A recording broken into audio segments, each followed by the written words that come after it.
Psalm 18:2 says, "The Lord is my rock, my fortress, and my deliverer.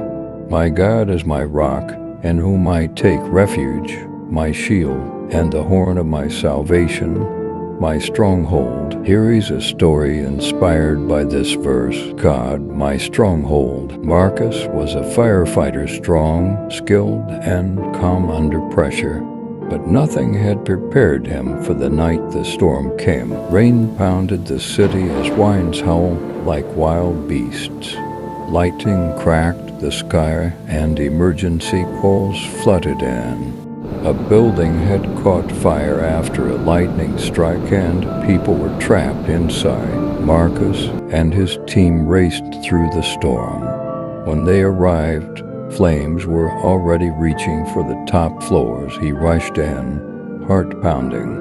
Smoke filled the stairwell, and the roar of fire echoed all around. Then came the moment every firefighter dreads: an explosion rocked the floor below, cutting off his exit. Marcus found himself alone in a collapsing hallway, trapped with a little girl he had just rescued.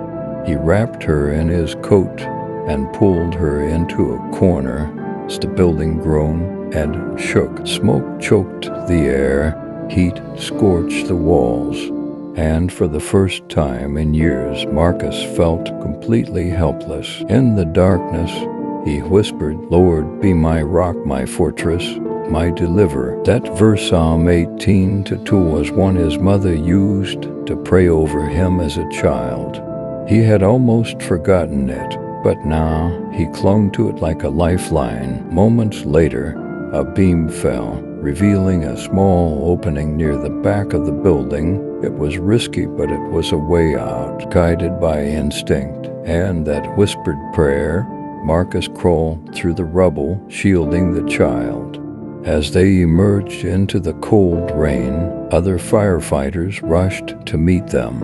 The building collapsed just minutes later. Safe at last, Marcus looked up at the stormy sky and quietly said, "You are my rock, my fortress, my deliverer." From that day on, Psalm 18:2 wasn't just a verse, it was a truth he had lived. And every time he walked into danger, he carried that promise in his heart.